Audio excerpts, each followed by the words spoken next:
Welcome back to Wednesday Night Live. It's good to have you aboard. Very close to Christmas now. We're in the Advent season for the Orthodox calendar, and we're pleased that you could join us. We have one more show before Christmas, and that show will not be live. We're going to do a canned program, if you will, 12 Days of Christmas, and we played it last year, and it had some pretty good reception.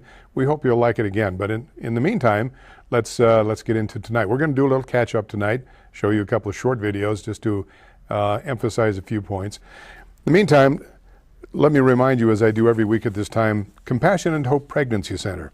It's a Christ-centered nonprofit ministry offering life-affirming alternatives to abortion and compassionate care to those who face pregnancy and abortion-related issues. As I've said many times before, abortion is not a good answer. Would you please call Compassion and Hope, especially this close to Christmas, when we're about to celebrate the birth of our Lord and Savior Jesus, the living, risen Christ. When we're at this time of year, when we're gift giving and remembering all those things that Christmas stands for, won't you please call Compassion and Hope, 478-HOPE, 478-HOPE, area code 208. They can use your help financially and otherwise, and it would be a wonderful thing if you could if you could give them a little help before Christmas. It would certainly help with the giving some compassion and hope to perhaps an expectant mother or a mother who was unexpectedly carrying a child. So God will bless you for that. And at this time of the year when we are all being so richly blessed, please remember to keep Compassion and Hope Pregnancy Center in your prayers and in your wallet. All right. So we're going to do a little catch up. We haven't done a whole lot of reading in some time, and there are a number of things that have been happening. I thought I'd pick up a couple of things from the newspapers, get caught up with our own Idaho State Journal, some of the articles from there, and then we'll move on and we'll talk about some other things. So I'm going to just back up a couple of weeks here. This is an article from the Idaho State Journal from November 30th. And it's called Immigration Reform Impacts Idaho. And this was in the forum of the Idaho State Journal on November 30th. For decades, we haven't done much about it, quoting Mr. Barack Obama. These were the words President Obama shared with the nation last week as he addressed the problem with America's existing immigration laws and enforcement. Then the president said he would take actions without the U.S. Congress passing any immigration reforms, something that has been stalled in Washington for nearly 2 years. He announced that he would use his executive power to suspend deportation to about 5 million immigrants in the U.S. illegally and allow them to apply for a 3-year work permit if they can pass a background check, register with the government, and pay taxes. I'd be very interested in knowing what kind of a background check you can do on an illegal alien, especially from South America and Mexico. That would be an exercise in futility, I suppose. The president broke his own promise to not use executive action when it comes to immigration, and that has caused an uproar. Obama said his plan is not amnesty. He said the existing system in this country amounts to amnesty because people continue to enter the U.S.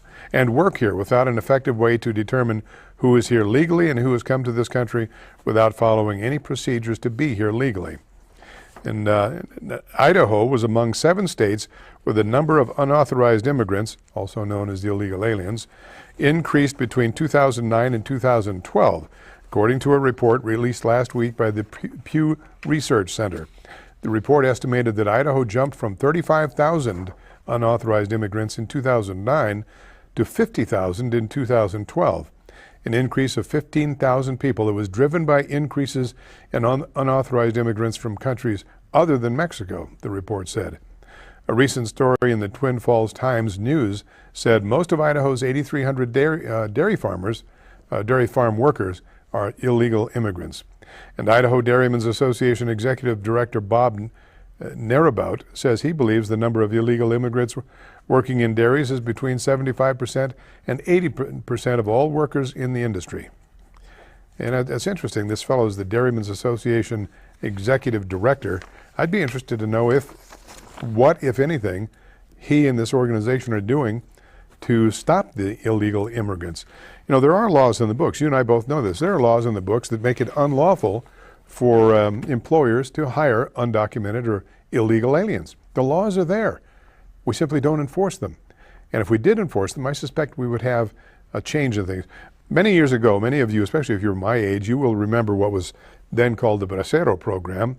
It was certainly well known in California, Arizona, parts of Nevada, New Mexico, and Texas.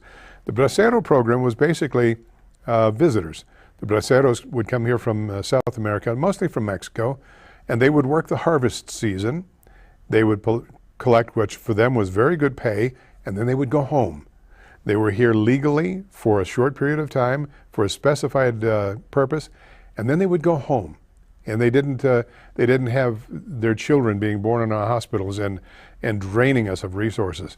Now, granted, we have a number of problems with undocumented aliens. Number one, our American birth rate is in such decline that we are now at a position where we are not even keeping the level of births, live births, to sustain our nation as it is. We're losing ground. So in a real sense, the illegal aliens are the only thing that is keeping the nation at an even keel or growing. And so we have a kind of a catch-22 here. We need to have more live births, but people are busy aborting their babies so fast or just preventing them that we're actually on the minus. And if it were not for illegal aliens, we'd really be in a lot of trouble. So it's a two-edged sword. We don't want them here illegally, but we welcome them if they go through the system. But the system is paralyzed for so many reasons, and we had a good system. I don't even know what happened to that.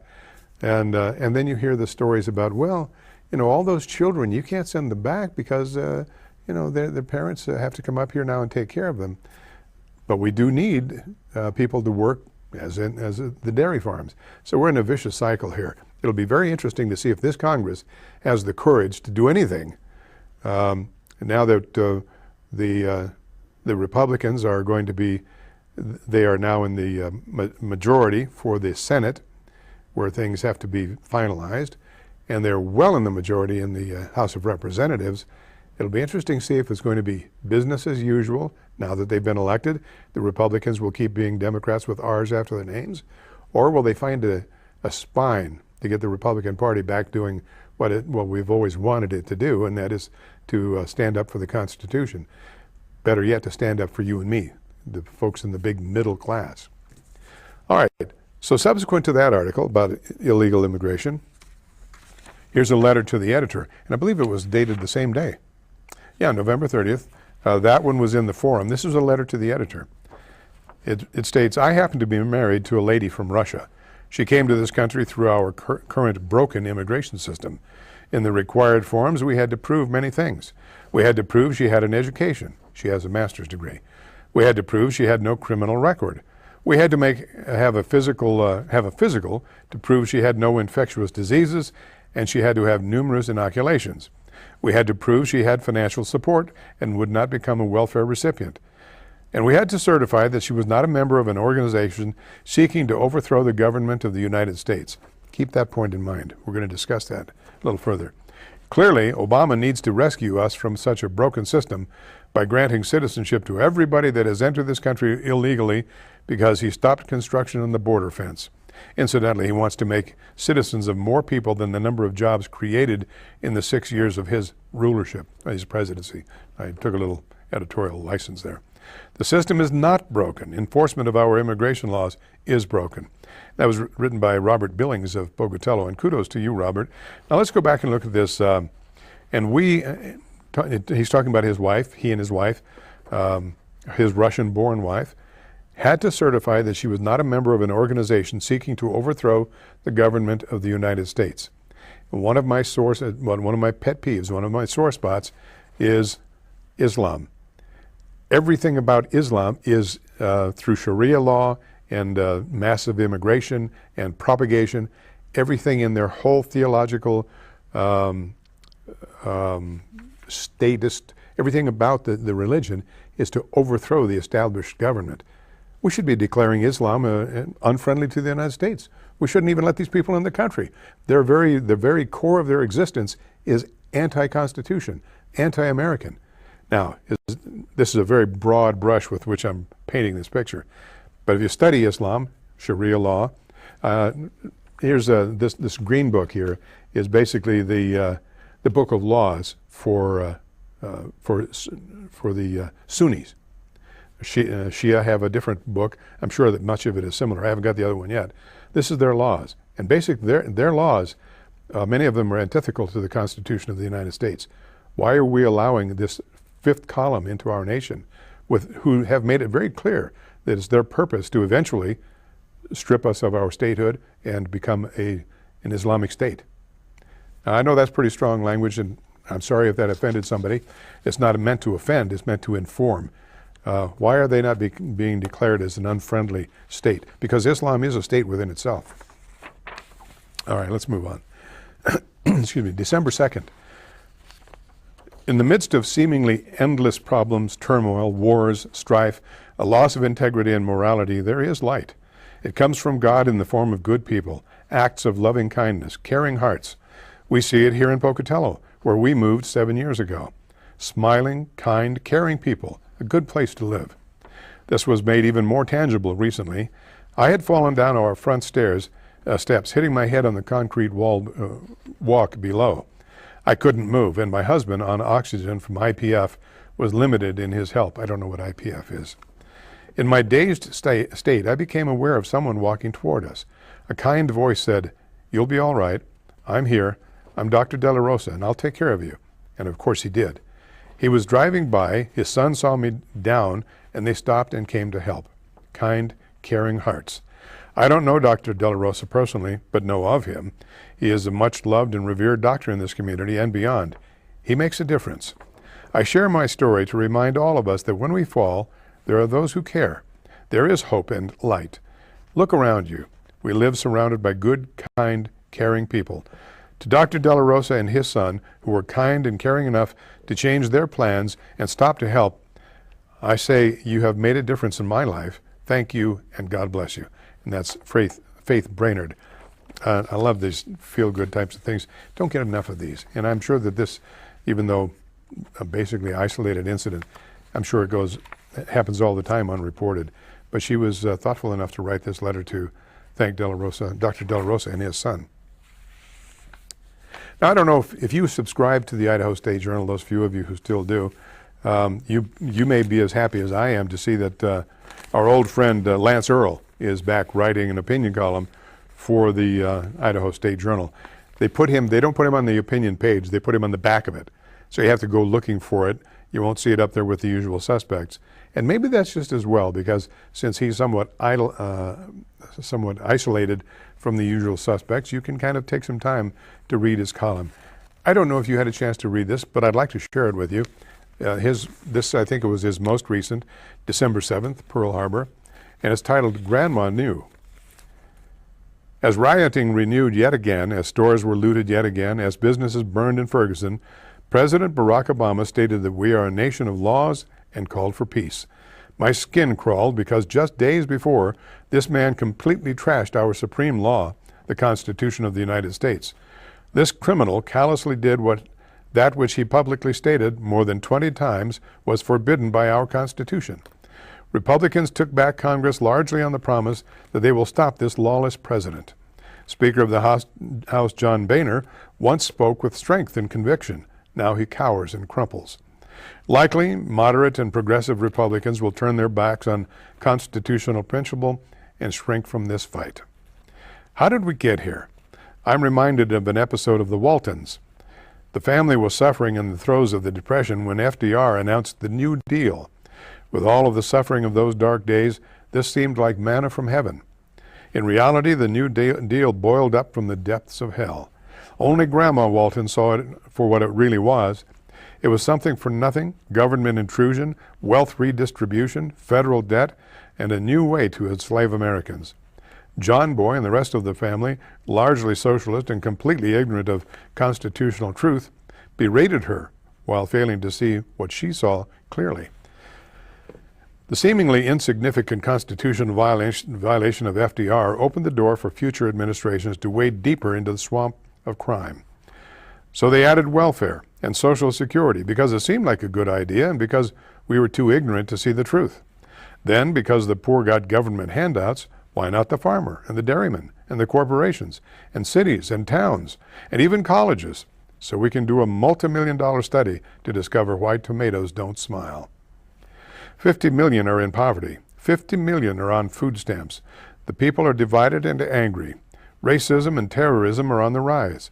Federal debt climbs. America weakens on the world stage. We are concerned and feel hopeless. We worry for our children and our grandchildren, and yet we do nothing. Each administration before and after FDR has done the same thing.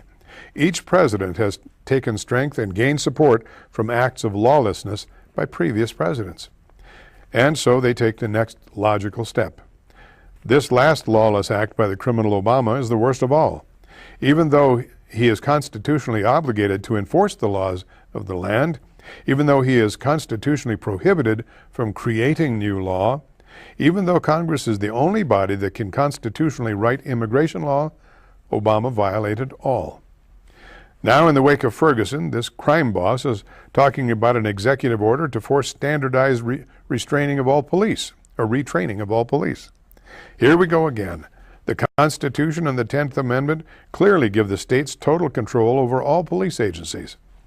Criminals do not care about the law, and so Obama steps further into the darkness. Obama has taken up a huge black indelible marker, and he is coloring outside of the lines. He has colored over the rule of law. He has colored over the faces of the founders and every American who has paid a price for freedom, even the ultimate price. He has colored over the faces of businessmen who will fail in this, the land of opportunity. Excuse me. Live TV, there's no way to get around that. Most of all, he has colored over the faces of our black American brothers who are trapped in inner cities with little hope of escape. The most frightening thing is that the office of president is now the office of a dictator. Future dictators will take courage from Obama and erase or write any law they choose. The founders clearly anticipated this and gave us a pattern to stop such abuses. Thomas Jefferson authored the Declaration of Independence. James Madison authored the first draft of the Constitution. If anyone understood the intent of these documents, these boys did. It is to them that we must turn. Failure to do so is certain path to national suicide. Next week, I will discuss the rightful remedy that Jefferson and Madison provided. We will look at their words in contrast with the founding documents. We will discover truth that Grandma Walton understands. Now, if Grandma knows these truths to be self-evident and you don't, what's your excuse?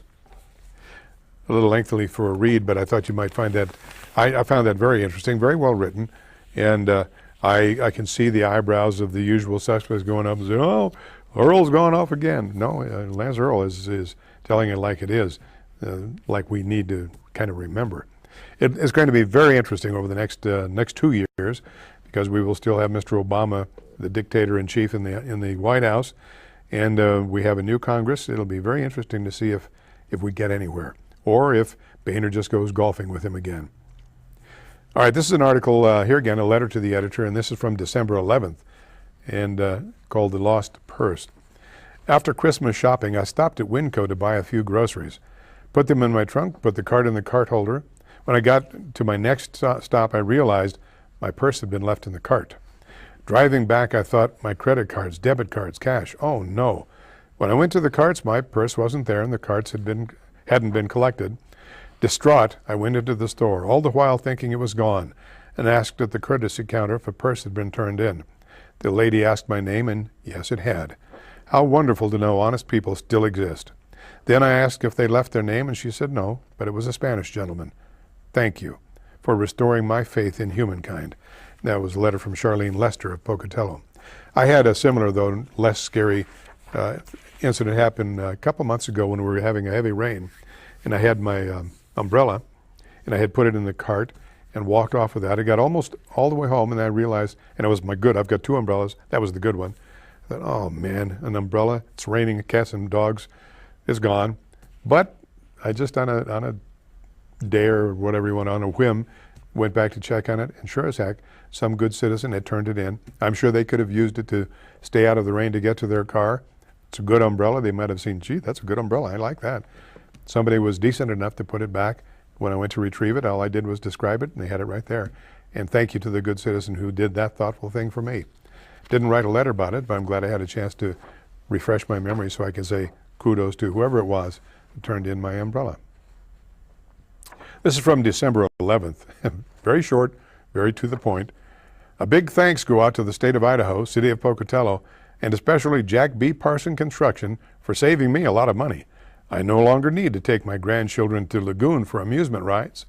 I just need to take them for a ride down the newly constructed Yellowstone Avenue between Flandreau Drive and Cedar Street.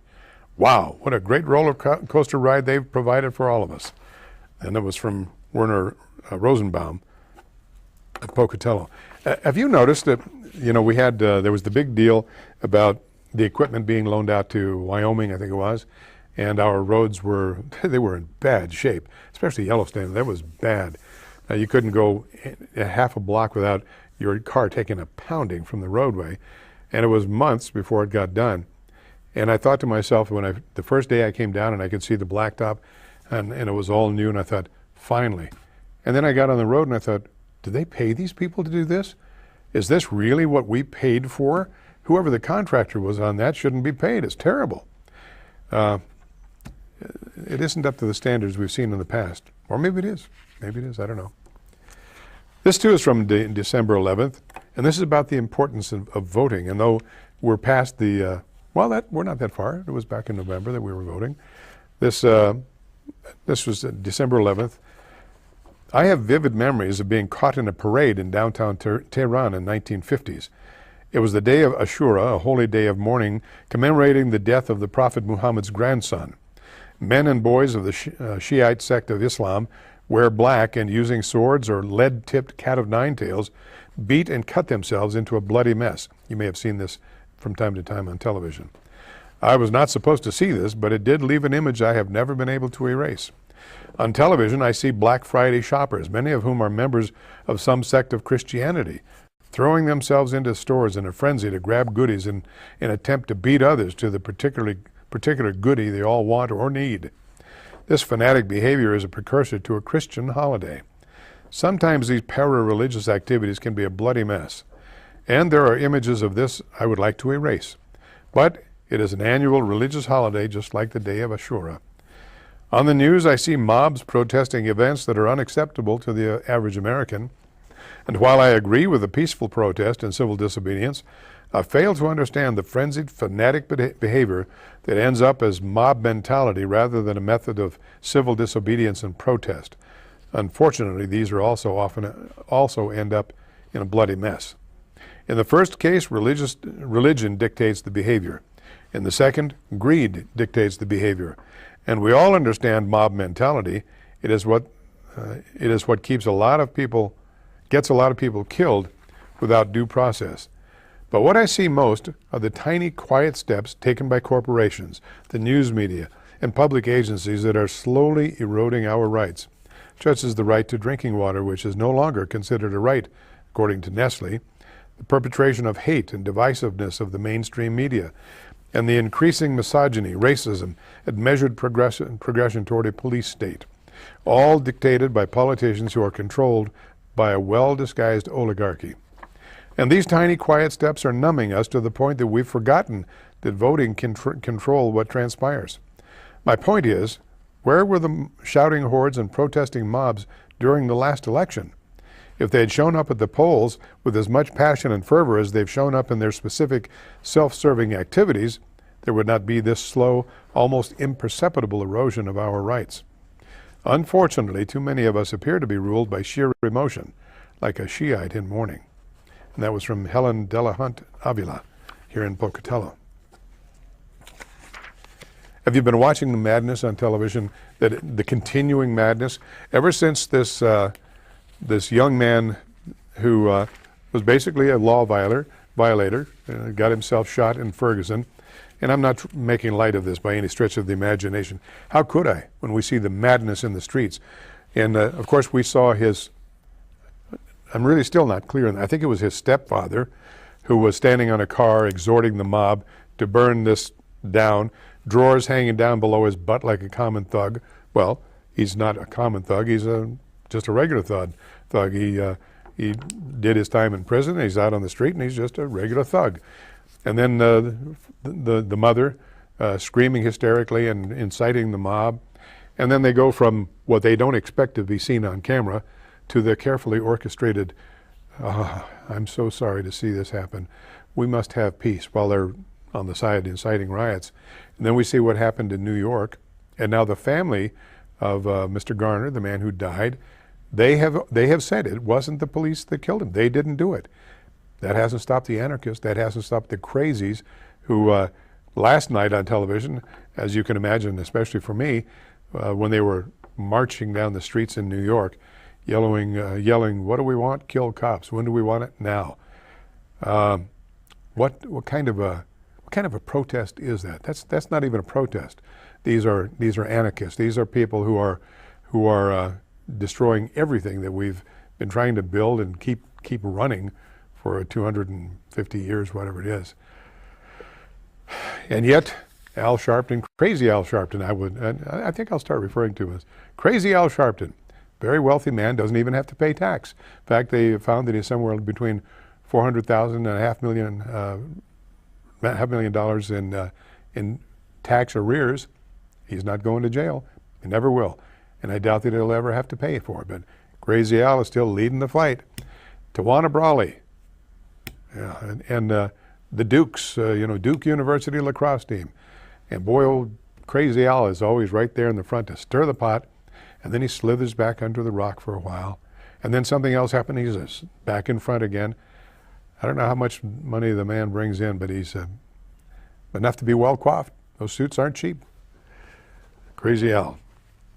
There was, as I've shared with you many times, I received the Wall Street Journal at home. That's the only way to get really well thought out, well constructed news beyond our local, and let's face it, ISJ is a small newspaper. They're trying to bring information to the local community. They miss an awful lot. They have some interesting stuff now and then. I suppose it reflects in some way our community. But if you want really hard news, you're going to have to go to Investors Business Daily or as I do, to Wall Street Journal. And I would love to have IBD, but you can only get it by mail. Well, this is an article. This goes back a little bit, but it's November 26th, so it's almost a month old. But it makes some very good points, and this was in their letters to the editor section. Now, there was a program, an article called Jihad in Jerusalem, and these letters are a response to that letter. In regard to your November 19th editorial, Jihad in Jerusalem, these murderers have nothing to do with statehood. They are murderers for the sake of killing, to kill infidels, to kill Jews, to kill Israelis, and to kill Americans. The same was true for Osama bin Laden and 9/11.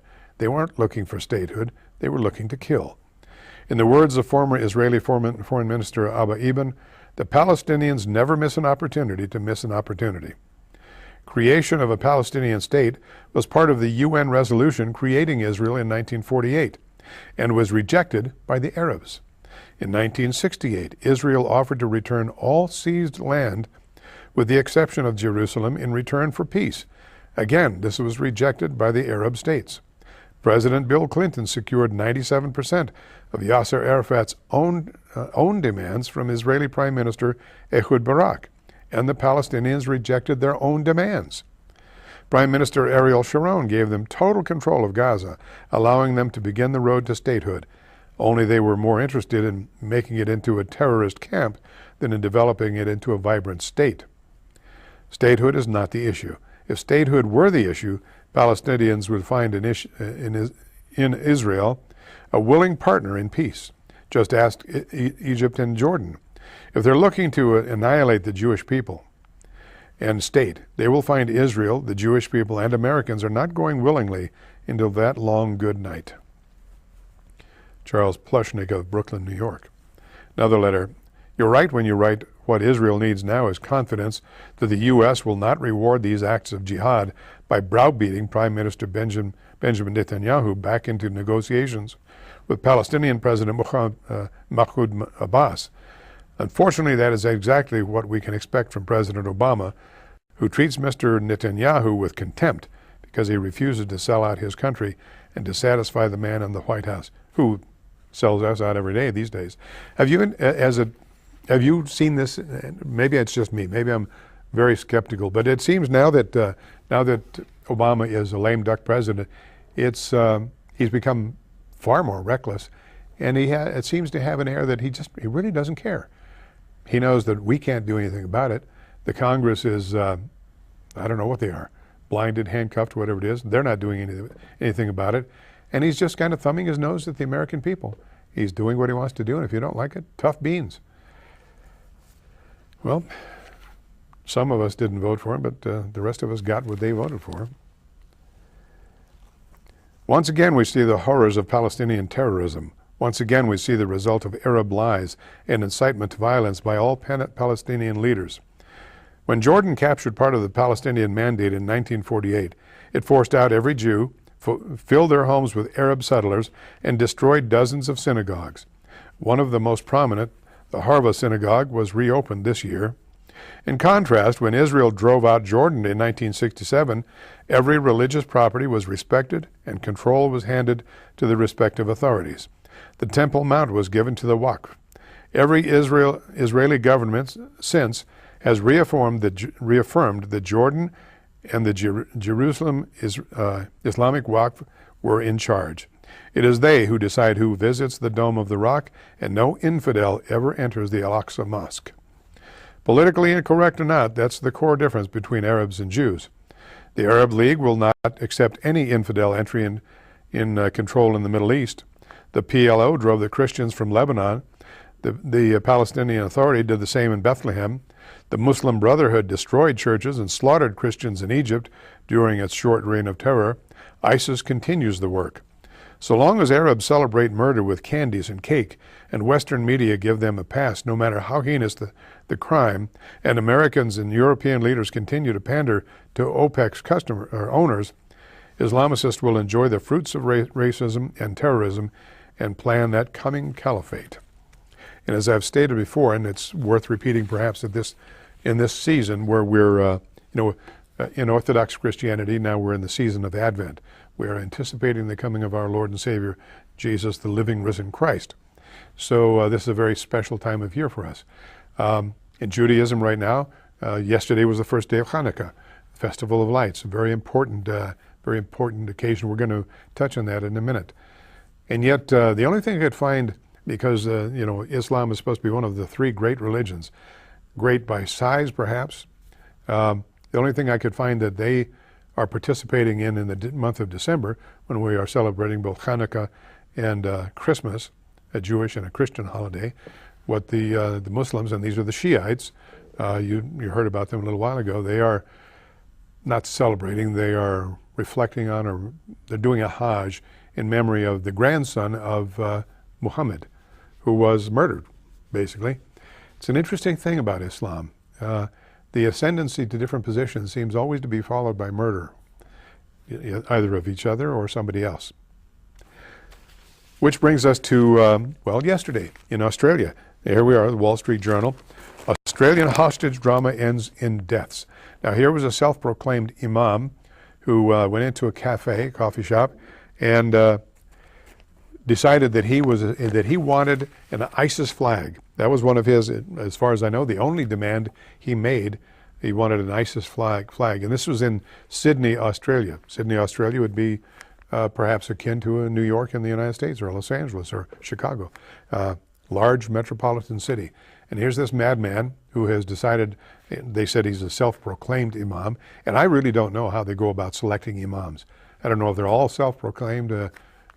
I don't know how that happens. I'm going to have to learn. I've got a pretty good start of materials to learn it, so I'll have to look that up. At any rate, the upshot was, as it always seems to be with these people, is he murdered 2 people. He died. And now I guess he can, when he talks to Allah, he can say that he died in jihad because he was killing infidels. I don't know how that works. I would be very interested to know, however, how that whole business with jihad is reflected in the Muslim religion when they talk about, the Taliban massacre of students in Pakistan. 132 students slaughtered by Taliban. Now, the students were Muslims, the Taliban are Muslims, and most of these, there were 144, I think it was 144 people actually died. 132 of them were students, and all of the Islamists, all of the jihadists died. I think there were 9 of them. They all died fighting it out with the army. Now, as I've shared with you before, as I've been able to understand it, the only sure way in Islam to get to Islamic paradise is through jihad, and that has to be armed struggle against the infidel, against the Jew. You know, the more they can slaughter, I guess the higher they go in their paradise. Not really sure how that works, but that's the only sure way for a Muslim to get to Muslim paradise is to die in jihad, in armed conflict. How do they justify killing 132 unarmed children? What part of Muslim paradise is waiting to welcome them, to hand them their 72 virgins? What kind of a religion is that? It certainly doesn't make any sense to Western values. Makes none at all. Everything about it seems to be about murder and death. Which brings us to our first video for tonight, and we're going to show this because we want you to see the stark contrast. Now, remember, there is no Muslim holiday. Eid has already been done. Ramadan has already been done. Those are upcoming in the next year. So the only holidays we have in December are Hanukkah, which we are now in the second day of Hanukkah, and Christmas. All right. So Josh, are we ready to go on that first one? Please pay attention to this.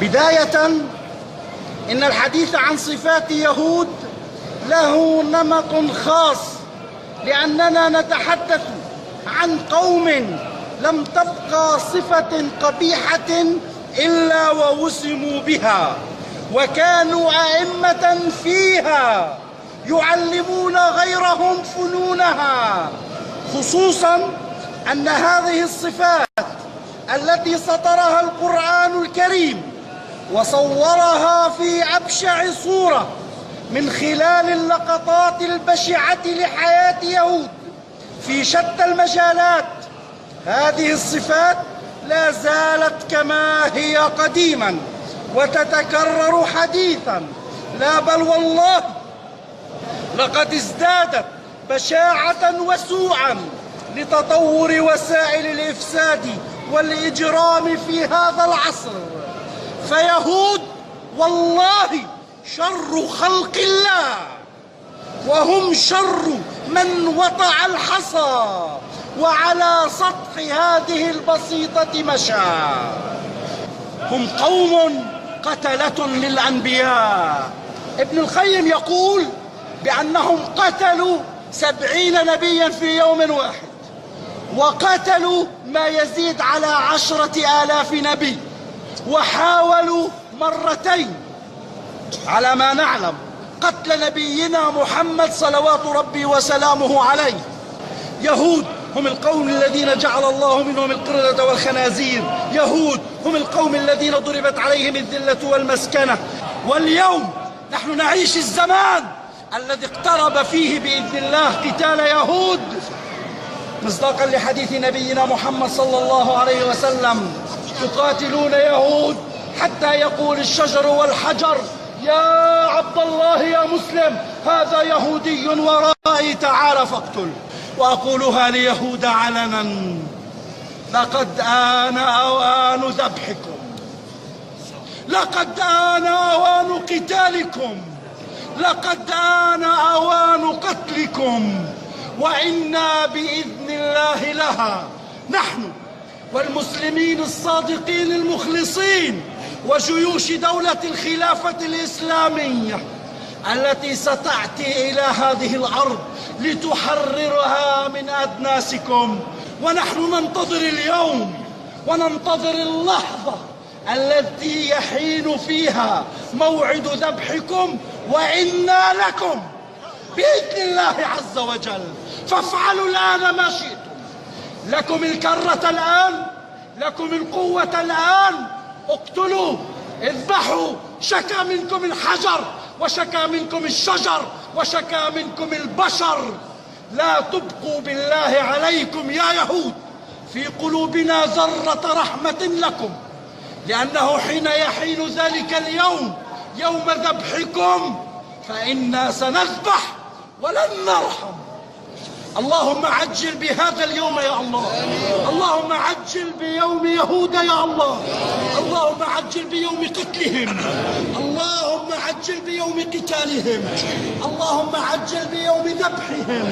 اللهم عجل بيوم تطهير الأقصى من أدناسهم. اللهم عجل قيام دولة الخلافة الإسلامية خلافة راشدة على منهاج النبوة. اللهم عجل مبايعة خليفة المسلمين.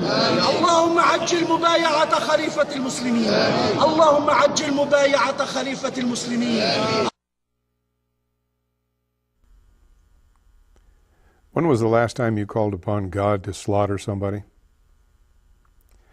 When was the last time you called people that were not of your faith descendants of apes and pigs?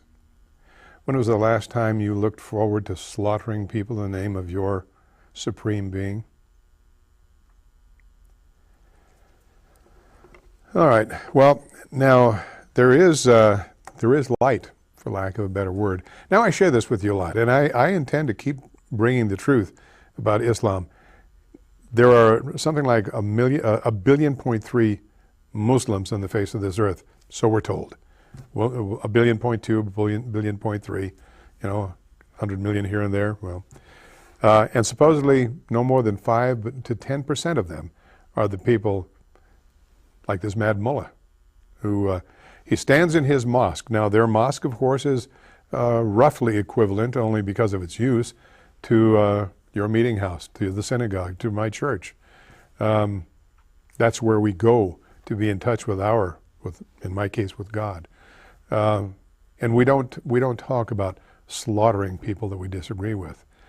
Even in some faiths where a person is excommunicated, whether it's Catholicism, Mormonism, LDS, other faiths that have excommunication as part of their punishment, if you will.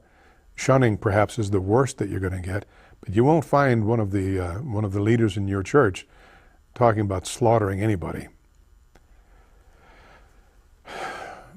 It's difficult. I've been talking to you now for several years about this, and it's difficult to come to you several times a month with the same theme. And I do this not because I enjoy it.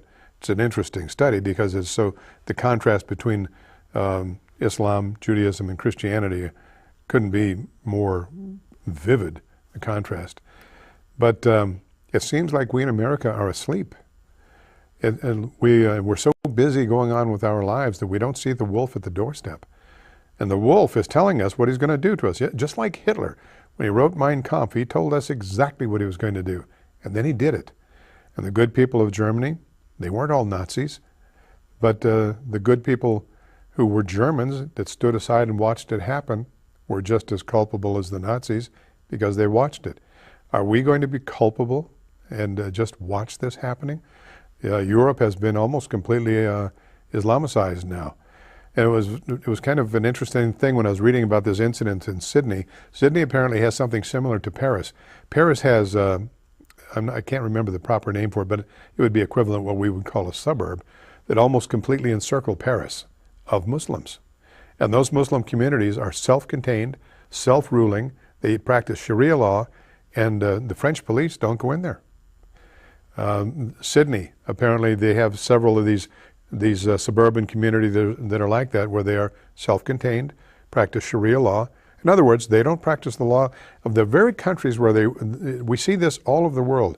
People go to these countries for security, for safety, from their own people. It's Muslims fleeing other Muslims, or to go for work so they have money to raise families and to continue life. They go into the country, and the first thing they do when they get enough numbers is they try to undermine the country and take it over. No gratitude, no sense of belonging. They have no desire to be part of that nation. They go in to subject it, to subvert it, and then turn it into another Islamic state. All right, now, you've just seen This, I call him a mad mullah. I don't know if he's an imam or just some guy with a big mouth. But you saw he had a pretty good audience in the Al-Aqsa Mosque. That was the biggest mosque in that part of the world, I guess. And they were attentive. They were listening to him. They're watching him.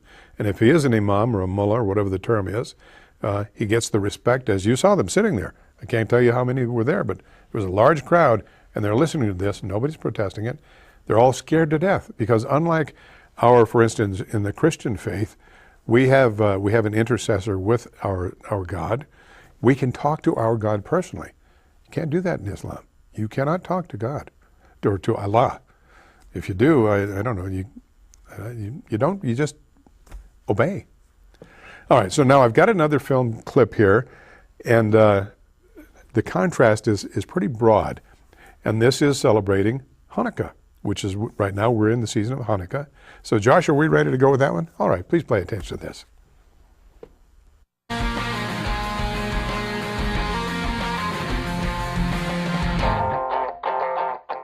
Hanukkah, the festival of lights. Isn't that how you know it? That's how I know it. Hanukkah's about one thing: candles, light, right? I mean, there's presents and dreidels and latkes, but what it's really about is the family gets together and lights Hanukkah candles, right? Why? Because Hanukkah is the holiday that commemorates the miracle of the oil. Remember?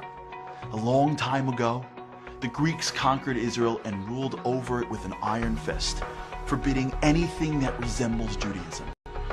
As part of the Greek takeover, they ransacked our temple, destroying all the holy vessels and replacing it with their idols. A Kohen named Matisyahu had a few sons. One day, they did the unthinkable and decided to defend themselves against the Greeks. Miraculously, they defeated the strongest army in the world. In their victory, they recaptured the temple.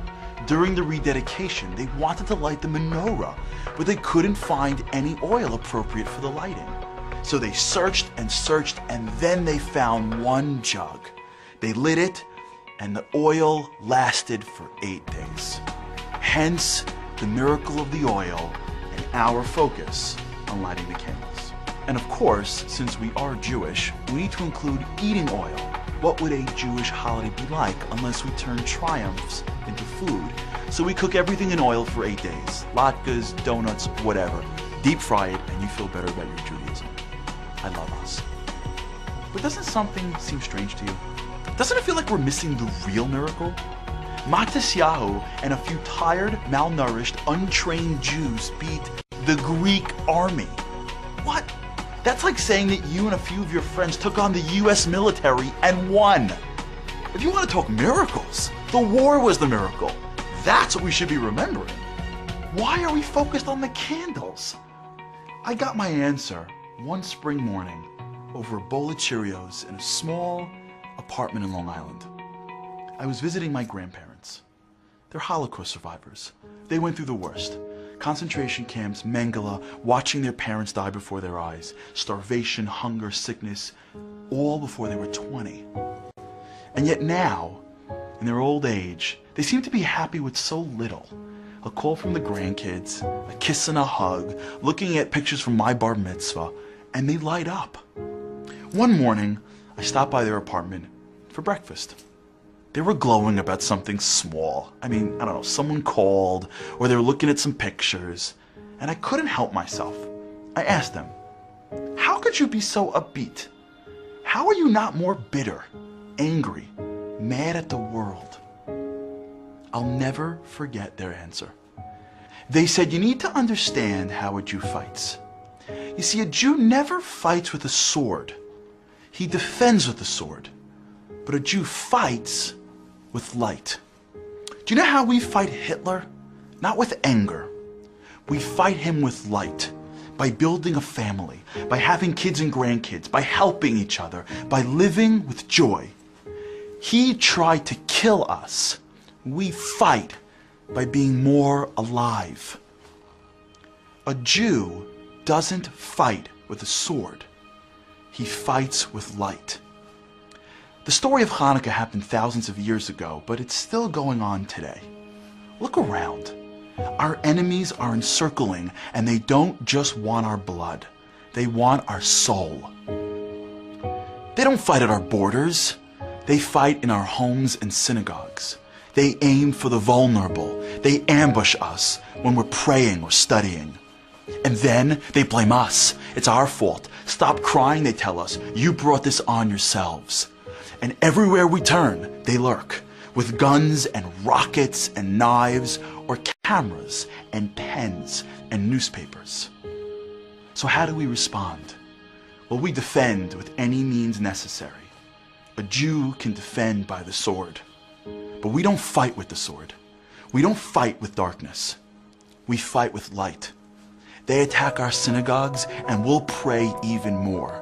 They target our children and we'll build more kindergartens. They take away our freedoms and we'll build a society that protects those freedoms. The more they target our spirit, the brighter we let our soul shine. We fight with light. We take better care of each other.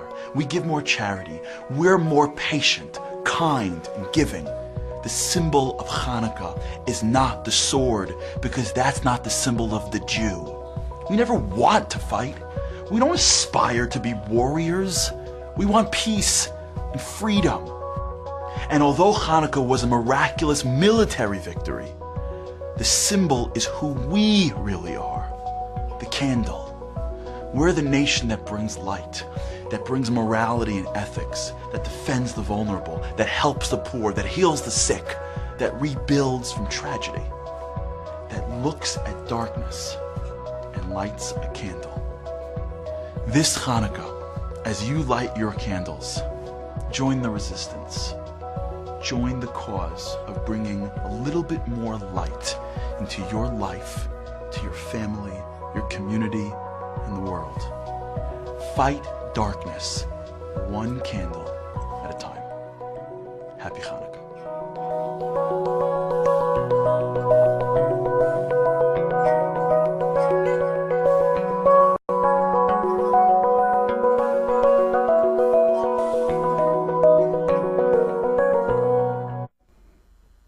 It's interesting, you know, we know from watching the news, reading, and over the history of Israel, modern day Israel since 1948, they have been under the sword every day.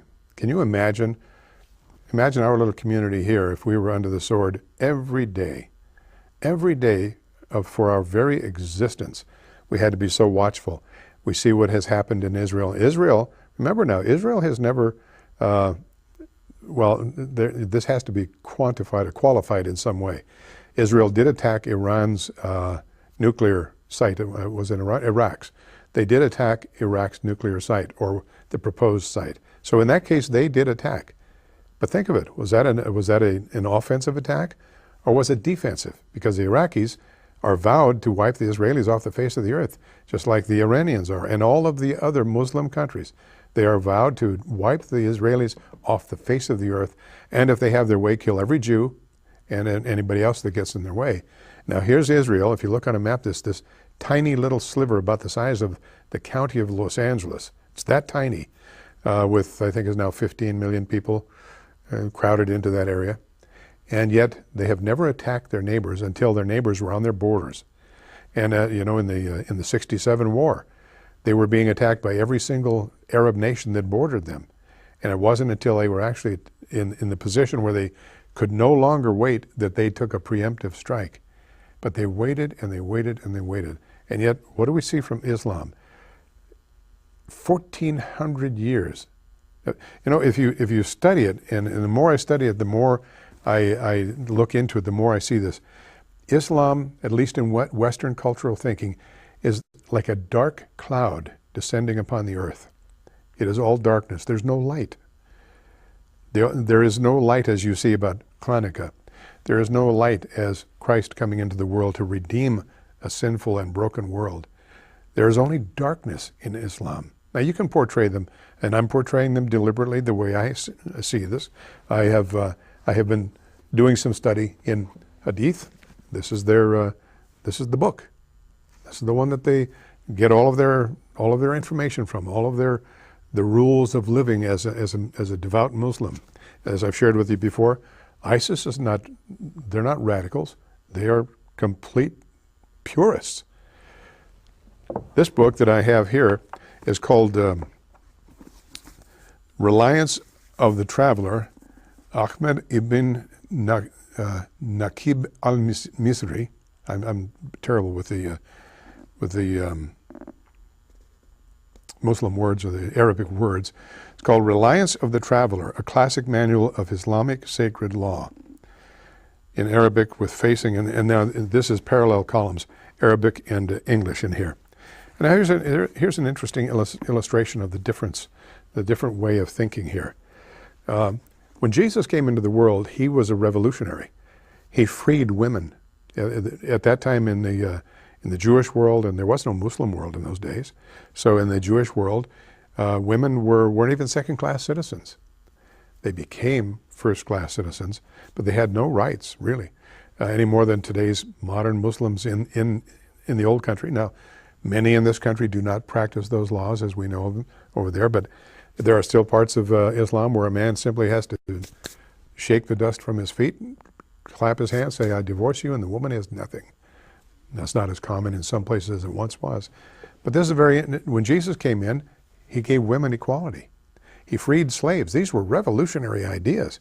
And yet in Islam, 1,400 years after the Prophet Muhammad had his revelations, which was, 400 or 500 years after Christ, 500 years after Christ, and thousands of years after Moses, then Islam comes in, and here they are today.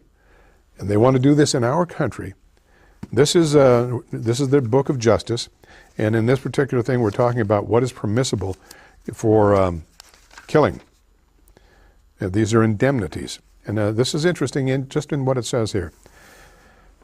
It is permissible for deserving recipients to accept payment other than camels if both parties agree. For the rulings below, one multiplies the fraction named by the indemnity or appropriate to the death or injuries type of intentionality and other relevant circumstances that determine the amount of a male Muslim's indemnity. The indemnity for the death or injury of a woman is 1/2 the indemnity paid for a man. The indemnity paid for a Jew or Christian is 1/3 of the indemnity paid for a Muslim. The indemnity paid for a Zoroastrian is 1/15 of that of a Muslim. When a miscarriage results from someone having struck the stomach of a pregnant woman or other part of her, or when someone frightens her, resulting in miscarriage, the indemnity for the fetus is a male or female slave worth 1/20th of the indemnity payable for killing the fetus's father, or 1/10 that of its mother. This is the darkness of a dead culture. Now, I realize that they're alive and well. They're busy killing the rest of the world. But this stuff, it doesn't go with this country. It doesn't belong in Western thinking. It's outdated. Well, so much for that. Next week, the Wednesday night falls on Christmas Eve, so we won't be airing a live program. In fact, we won't be back until January 7th, because the next Wednesday after that falls on the 1st. So we will not see you again until January 7th. I hope you have a blessed and safe and peaceful holiday season. Go to the church of your choosing and worship the God who created us and has created this country. In the meantime, God bless you and yours richly. Have a safe and blessed holiday season. And we hope you'll join us again next year, January 7th. Until then, God bless you. Good night.